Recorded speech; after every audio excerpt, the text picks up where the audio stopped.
What's happening, sports fans? Welcome back to another episode of Mom and Papa Joe. Today on the menu is something I've never done before. Didn't even know they were a thing. Beef pastrami ribs. Pastrami beef ribs. I was turned on to them by my buddy Kevin Knight. If I don't give him a shout out, he's going to be whining. So thank you very much for the tip, Kevin Knight. I appreciate it. If this is your first time checking out our channel, we really appreciate you stopping in. We think you're going to enjoy what you see. Don't hesitate to hit that subscribe button. And thanks as usual to our loyal fans for getting us where we are. Let's get started. First thing today, we're going to make a simple brine. And if you've seen our brisket pastrami brine, it's going to be pretty much the same thing.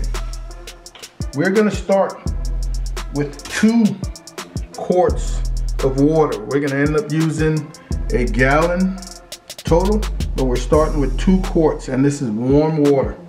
We want to make sure that our sugar and salt dissolve. The recipe for this brine is going to be in the description below. So right now I've got another 2 quarts of water chilling, along with some ice cubes, chilling in the fridge. That's going to really cool this down before we put our pastrami, before we put our beef ribs in it. Let's start with 3/4 of a cup of brown sugar. 3/4 of a cup of brown sugar. 1/2 cup of kosher salt. And I warm this water up so that those 2 ingredients mainly will dissolve. 1/4 cup of pink curing salt. Number 1. Do not confuse it with Himalayan pink salt. But this is the salt that's going to prevent our meat from spoiling. So we just want to give that a nice stir to really get the dissolving going. Now I'm going to add 1 medium yellow onion, rough chop, about 5 rough chopped cloves of garlic, and 2.5 tablespoons of a pickling spice. And this is the pickling spice that I have on hand. Lots of good herbs, everything under the sun in that pickling spice really adds a nice flavor to whatever you decide to pickle. That looks fairly well dissolved. I'm going to add these 3 ingredients.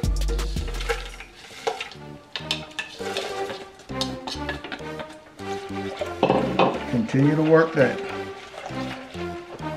I'm going to come back and add my chilled water and ice cubes. Here's some ice cubes to help cool that down.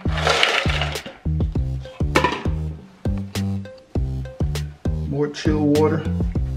Get me just to up above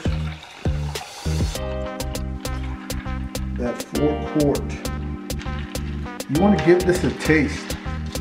You want to make sure that it's not overly salty, overly sweet. I am not a fan. I don't want to have to rinse or soak the meat when I pull it out of this brine. This is going to brine for 4 or 5 days. For me, 4 days at a minimum, 6 days maximum. But I think I'm going to go about 4 days. So you want to give this a taste. And man, that is just perfect. It is not offensive, it's not overly salty, and it's not overly sweet. So it is perfect.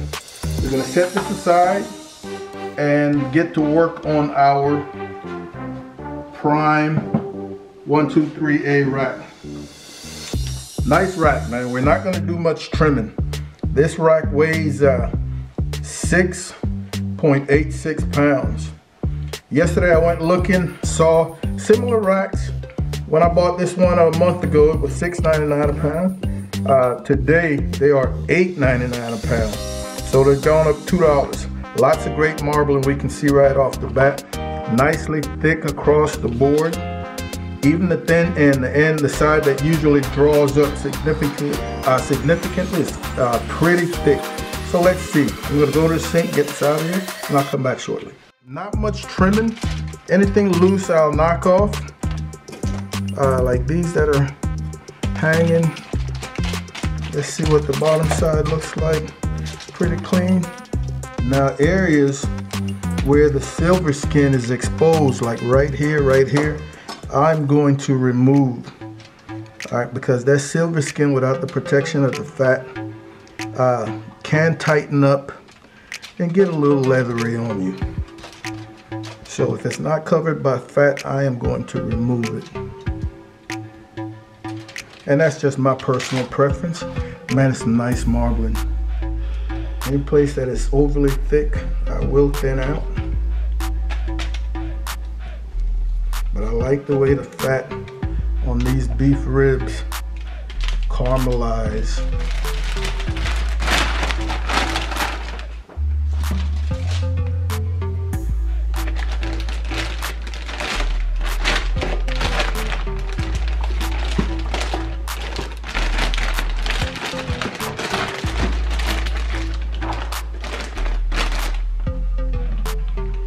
One gallon.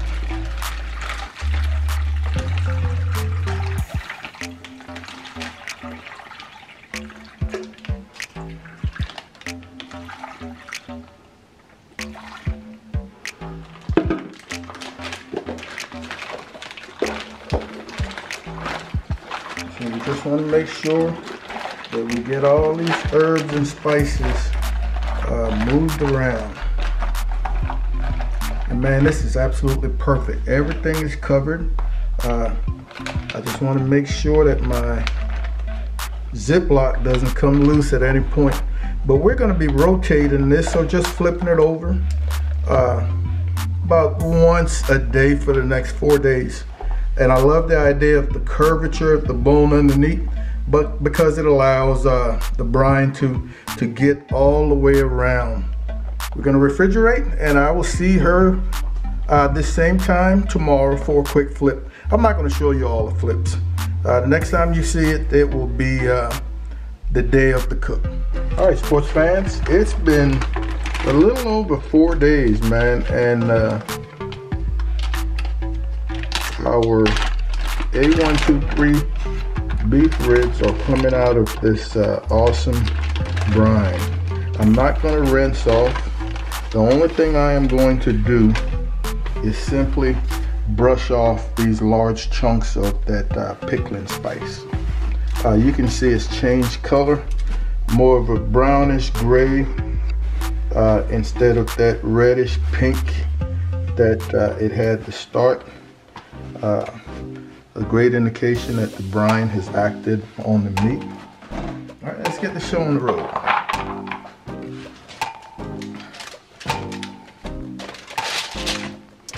We're gonna start fat side down, fat side up.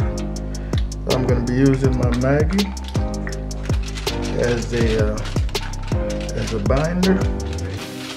I ground my own coriander, and I bought minced garlic.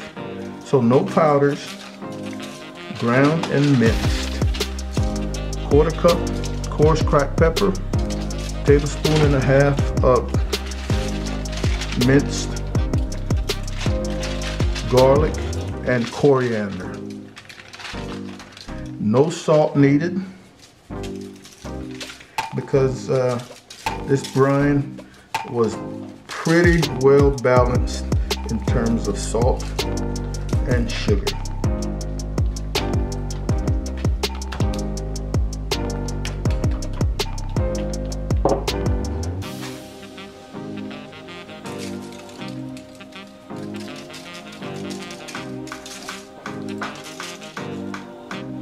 That'll do us. Let's get this Traeger preheated. All right, our Traeger is preheated to 25. Got it on super smoke. I'm using the Big Game blend of pellets. We're not going to do much with this for probably another 3 or so hours. All right, here we are, 4 hours. And man, she is looking great. That bark feels pretty good. I'm still not going to do anything for another hour. We're at that 6-hour mark, man. Starting to get that really nice pullback. Our bark is good to go. Just a little beef broth. Make sure we hit them sides. I am trying not to rat today.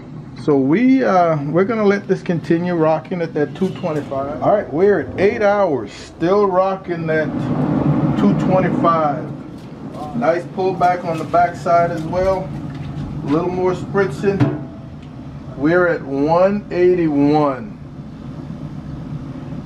When you're cooking this low and slow, your meat is going to take longer to cook, but it's also going to finish at a lower temperature. Normally cooking 275, 300. Your 123As might want to finish 203 to 205. But at this temperature, I feel pretty good that this is going to finish someplace in the neighborhood of 196 to 200. All right, we are right at 10 hours and 15 minutes, man. And oh, this thing is probing like butter. We're barely at 192, but she's ready to come off. All right, 192. I don't know how well you can see that. 193, but she's probing like butter. I'm pulling it, and we're going to give her half an hour, 45-minute rest. All right, we've had 45 good minutes of rest, man. Let's see what we are looking like. Ah, she's beautiful, man. Oh, that bark is nice and set. She is so soft. Coriander, garlic, coarse garlic, coarse coriander, and coarse black pepper. That was the only thing in that bark.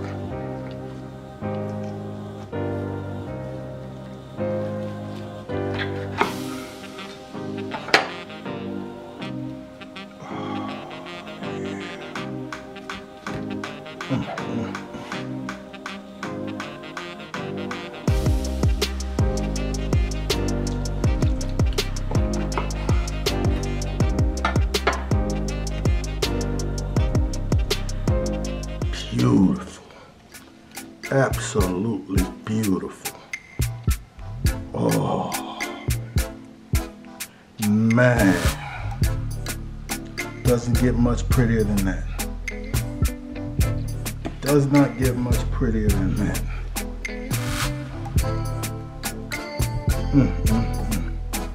And again, man, this is why you leave that membrane on. Really help hold your ribs together and protect them. Oh my goodness. But the proof is in the pudding. Oh, look at those juices. The proof is in the pudding.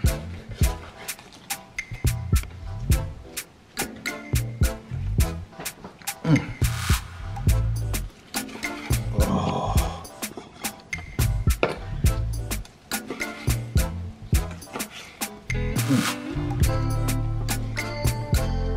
Let me go first this time.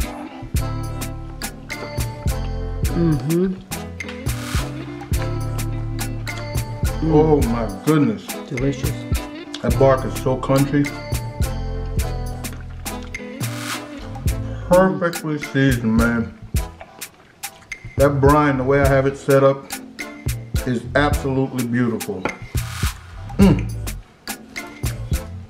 No rinsing, no soaking to remove excess salt, nothing. It is just absolutely beautiful. Ah, try that again, Mama. Well, absolutely simple. Brine for about 4 days and about 5 hours. Cooked low and slow. 225 on the Traeger, Timberline. Timberline at 850. 10 hours and about 15 minutes. And it's absolutely delicious. Barely touched this thing, never rotated, never picked up. And what I'm most happy with is I never wrapped. So everything you see here, man, is absolutely wood-fired natural. So tender. The coriander, the onion, the garlic powder, the coarse garlic, and the black pepper really comes together well. I much prefer this crust than I did the brisket pastrami crust. I want to thank you guys for hanging out with Mom and Papa Joe's. Let me know what you think about this video in the comments below. Like I said a few days ago, if you haven't yet hit that subscribe button, I know you're very much getting ready to do so. Help us out, we need your support. Be on the lookout for our next video in the next couple of days. I want you guys to take care of yourselves, and we'll see you when you see. Holla.